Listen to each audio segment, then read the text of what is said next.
This video is brought to you by CapBeast.com. Design your own custom snapbacks and hats. Do it look like I'm left out by boujee? It's the Migos versus Joe Budden. The Beast's been stewing for some time, erupting for the first time at the BET Awards after DJ Akademics has takeoff about being left off bad and bougie, which of course he wasn't. Anyway, after Takeoff got a bit salty with Akademics, Joe got pissy, said it's time to wrap things up, and then stormed out. I've been covering for so long, I'm glad they succeeded, man. Hey man, you guys are nominated tonight. Have a good show.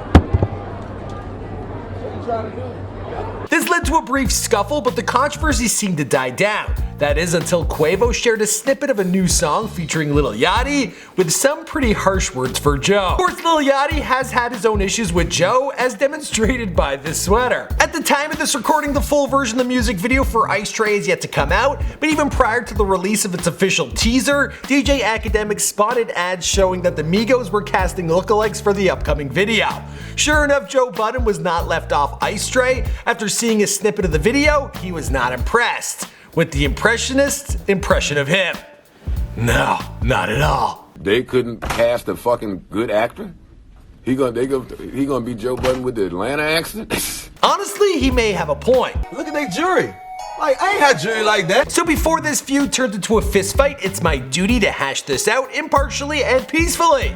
So I'm pitting them against one another in a ruthless 3-round blood match. Ladies and gentlemen, I'm Michael McCrudden, and this is Versus. In our last edition of Versus, we pit Sexy Sniper Wolf against our very own Azzyland. I did my best to stay impartial, and the video actually ended in a tie. I asked you guys to break the tie with a poll, and you spoke out loud with a clear answer. 61% of you guys voted for Azzy. She took home the W. Congratulations! Congratulations! Congratulations! Alright, enough about that one. Let's get into this Migos versus Joe Budden versus. Round 1, fight! The Migos are rappers and so is Joe Budden, so it seems only fair to compare their music careers head to head. But if you're thinking there's no comparison since the Migos are very current and Joe's been out of the game for a while, well, I'll let Joe correct you. No, I just put an album out. Nigga, last year you were chasing Drake fans, man. I put an album out. Nigga, you've been active with the fucker. Last year I put an album out. Yeah, last year Joe Budden put out an album. That album was Rage and the Machine, not to be confused with Rage Against the Machine, who my fact checkers inform me did not put out an album last year. But Joe Budden's album did quite well. It hit number 1 on the US R&B charts and number 2 on the rap charts. It even charted the Hot 200, peaking at number 40. In the past, he's dropped 3 other studio albums, which peaked at number 8, 15, and 29 on the Billboard 200. As for singles, his most popular of all time by far was Pump It Up, which hit number 38 on the Hot 100 and 10 on the US rap charts.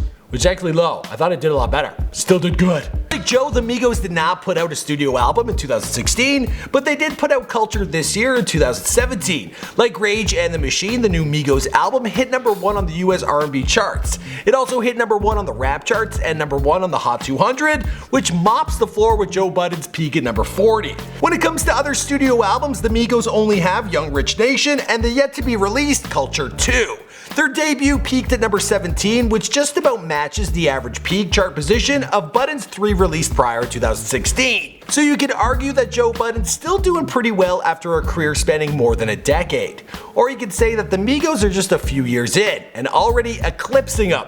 So album sales aren't particularly decisive, but singles paint a pretty clear picture. Joe Budden, it seems, has never put out a single that was certified platinum or even gold. The Migos, on the other hand, have had 4 singles certified gold by the RIAA, 1 platinum, 1 double platinum, and even one that was certified quadruple platinum.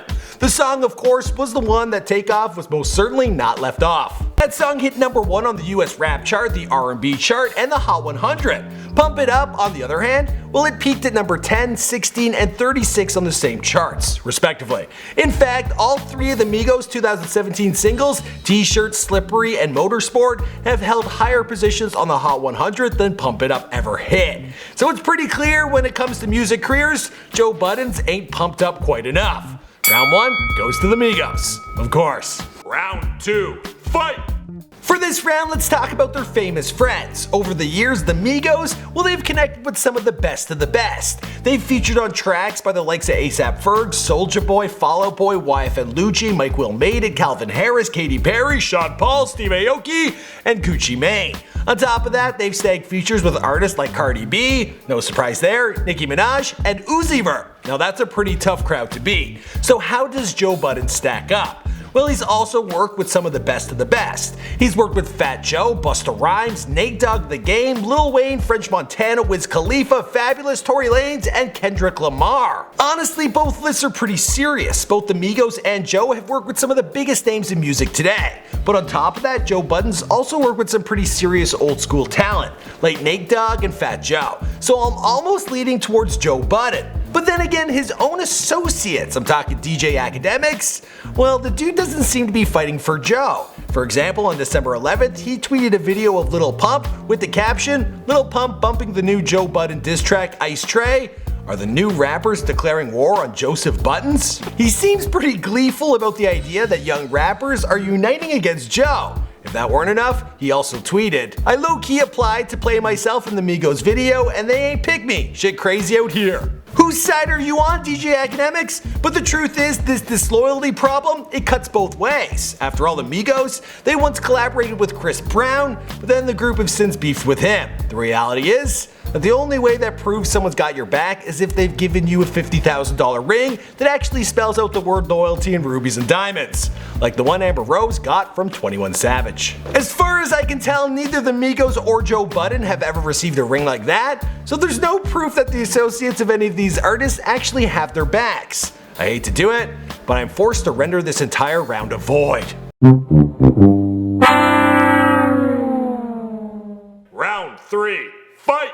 Okay, so as we go into our third and final round, I should point out that only one of two possible things can happen here. Either the Migos win the round and taste the sweet, sweet victory of verses, or Joe Budden wins the round and the winner will have to be, once again, determined by you guys via a poll. In this round, I ain't playing around. I'm looking for who has the most power. If the most powerful person on earth is the President of the United States, then I ask you, how did Donald Trump get that power in the first place?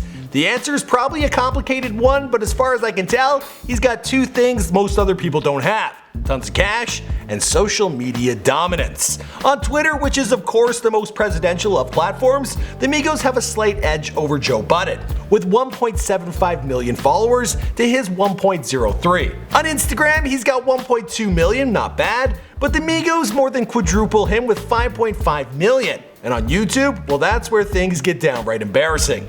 Over 2 channels, Joe has a subscriber base of roughly 232,000.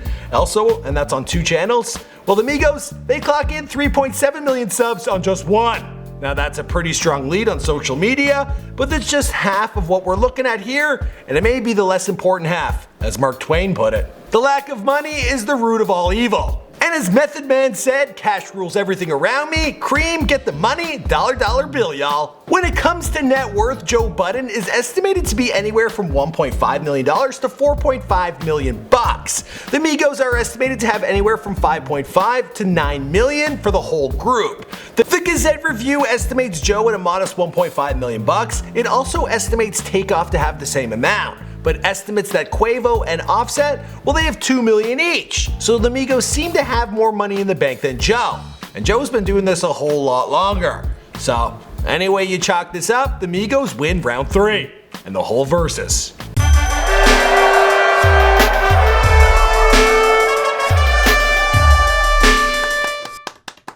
Congratulations to the Migos for this victory. Let me know in the comments down below if you agree with my decision. Also check out our Migos vs XXX Tentacion video, which we dropped a few weeks back. I won't spoil this one for you guys by telling you the end. You're gonna have to watch it to find out.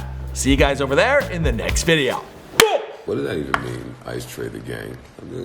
I think they carry around like trays of their jewelry laid out, and they all do that. So it's the gang of ice trays. You are not telling me that that is what Ice Tray the Gang means. My own theory, and then Ice Tray the Gang. I don't know what the next line is. okay.